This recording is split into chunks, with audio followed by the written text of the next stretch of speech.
عزیز ساتھیوں، آج ہم ڈسکس کریں گے پرزنرز ڈائلیما یعنی قیدیوں کا مخمصہ۔ یہ ایک بڑی دلچسپ تمثیل ہے جو بین الاقوامی صورتحال یا بین الاقوامی تعلقات کو سمجھنے کے لیے ہماری بڑی مدد کرتی ہے۔ انارکی اور اناپرستی بہت بڑے پیمانے پر تعاون میں رکاوٹ ڈالتی ہیں۔ پرزنرز ڈائلیما اس منطق کی ایک معیاری اور رسمی تصویر کشی کرتا ہے۔ تصور کریں کہ پوچھ گچھ کے لیے پولیس نے 2 مجرموں کو الگ الگ گرفتار کیا ہے۔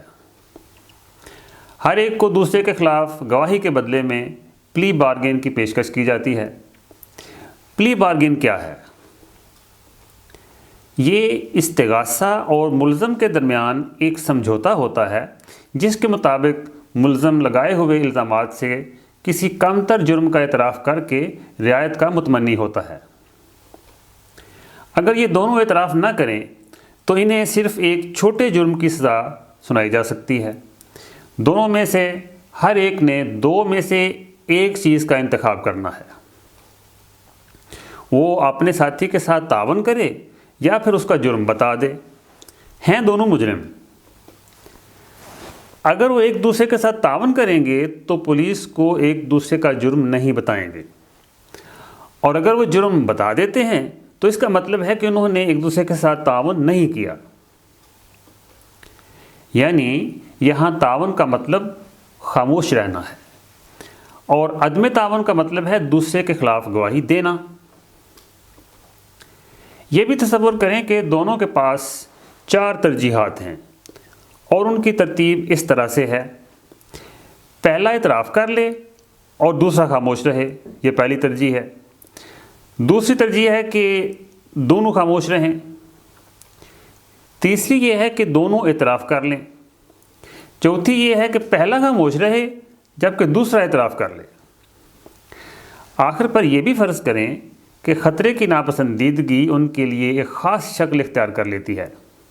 وہ شکل کیا ہے؟ وہ یہ ہے کہ وہ اپنے لیے ممکنہ زیادہ سے زیادہ نقصان کو کم سے کم کرنا چاہتے ہیں۔ اب تعاون کرنے کا تقاضا یہ ہے کہ وہ دونوں دوسری ترجیح پر عمل کریں، یعنی دونوں خاموش رہیں اور ایک دوسرے کا جرم پولیس کو نہ بتائیں۔ آسان لفظوں میں خاموش رہنے کا انہیں یہ فائدہ ہے کہ انہیں چھوٹے جرم کی سزا ملتی ہے، لیکن تعاون کرنے والے کے لیے اس میں ایک خطرہ پوشیدہ ہے۔ وہ خطرہ کیا ہے؟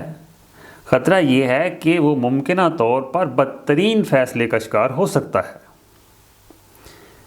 دونوں میں سے ہر ایک کے لیے بدترین فیصلہ کیا ہو سکتا ہے؟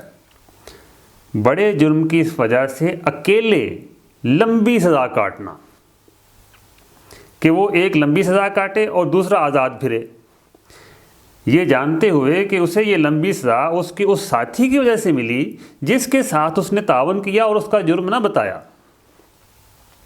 یہ اس کے لیے بدترین نتیجہ ہوگا، یہ اس کے لیے پوری تباہی ہوگی۔ دونوں میں سے ہر ایک اس تباہی سے بچاؤ کو صرف ایک ہی صورت میں یقینی بنا سکتا ہے، اور وہ صورت یہ ہے کہ دونوں ایک دوسرے کا جرم بتا دیں۔ یہاں اعتراف جرم کا مطلب ہے عدم تعاون۔ دونوں جانتے ہیں کہ تعاون کرنے سے ان دونوں کے لیے بہتر فیصلہ ہو سکتا ہے، پھر بھی عقل کا انتخاب عدم تعاون ٹھہرتا ہے۔ عقلی انتخاب یہ ہے کہ اعتراف جرم کر لیں۔ دونوں کو اپنی تیسری ترجیح کا انتخاب کرنا پڑتا ہے، کیونکہ صرف یہی ایک واحد راستہ ہے اس بات کو یقینی بنانے کا کہ ان میں سے ہر ایک بدترین ممکنہ فیصلے سے بچ سکے۔ بس پھر وہ کیا کرتے ہیں؟ وہ دونوں اعتراف کر لیتے ہیں۔ اس طرح بدترین ممکنہ صورتحال سے بچنے کے لیے دونوں ایک دوسرے سے تعاون نہیں کرتے۔ یہاں تنازع اس لیے پیدا نہیں ہوتا کہ فریقین میں کوئی خاص خرابی پائی جاتی ہے، بس وہ تھوڑے بہت خود غرض ہیں، وہ باقی لوگوں سے کوئی زیادہ شرپسند نہیں یا زیادہ برے نہیں ہیں، وہ تنازع میں نہیں پڑنا چاہتے۔ دراصل دونوں ہی تعاون کو ترجیح بھی دیتے ہیں، نہ تو وہ جاہل ہیں اور نہ ہی بے خبر۔ انارکی کے ماحول میں حتیٰ کہ وہ لوگ جو فائدے اور وقار کی خاطر اپنی خواہشات پر قابو پانے کے قابل بھی ہیں، خوف کی وجہ سے ہر کسی کو دشمن سمجھنے پر مجبور ہو جاتے ہیں۔ انارکی ہمارے بہترین عزائم کو بھی مات دے سکتی ہے۔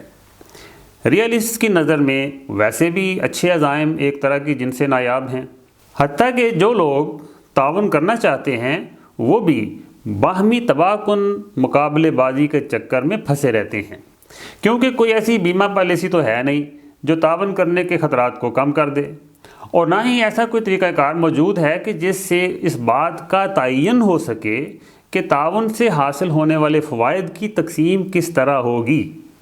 مثال کے طور پر ریاستیں اسلحے کی دوڑ میں لگ سکتی ہیں، ایک ایسی دوڑ جو مہنگی بھی ہوتی ہے اور پیداواری عمل کے برعکس بھی، کیونکہ اسلحہ کے کنٹرول کے لیے ہونے والے معاہدوں کی آزادانہ طور پر تصدیق نہیں کی جا سکتی۔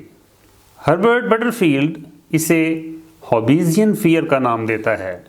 ہابیزین فیئر یعنی حبسائی خوف۔ اگر آپ تصور کریں کہ آپ ایک ایسے کمرے میں بند ہیں جسے باہر سے تالا لگا ہوا ہے، اور آپ کے ساتھ ایک اور شخص بھی موجود ہے جس کے ساتھ ماضی میں آپ کے تعلقات انتہائی تلخ اور مخاصمانہ رہے ہوں، اور فرض کریں کہ آپ میں سے دونوں کے پاس پسٹل بھی موجود ہے، ظاہر ہے آپ اپنے آپ کو ایک خطرناک صورتحال سے دوچار پائیں گے۔ آپ میں سے دونوں کی خواہش ہوگی کہ پسٹل کھڑکی سے باہر پھینک دیں، لیکن یہ کس طرح کیا جائے؟ اس کا طریقہ کار ڈھونڈنے میں ذہانت ناکام ہو جاتی ہے۔ سیکیورٹی ڈائلیما بھی ایک ایسی ہی منطق ہے، یعنی حفاظتی مخمصہ اسی منطق کا دوسرا نام ہے۔ دوسروں کے ارادوں کے بارے میں غیر یقینی صورتحال کی وجہ سے ایک ریاست کے اقدامات دوسروں کی نظر میں خطرہ بن کر دکھائی دیتے ہیں۔ دوسری ریاستیں اپنی حفاظت کے لیے اقدامات کرنے لگتی ہیں۔ پہلی ریاست دوسری ریاستوں کے حفاظتی اقدامات کا مطلب یہ لیتی ہے کہ اس کے ابتدائی مفروضے کی تصدیق ہو گئی ہے۔ اس کا ابتدائی مفروضہ کیا تھا؟ اس کا ابتدائی مفروضہ یہ تھا کہ دوسری ریاستیں اس کے لیے خطرناک ہیں۔ اس طرح ساری ریاستیں واہمے پر مبنی خوف اور دفاع کے پرپیچ چکر میں پھنسی رہتی ہیں۔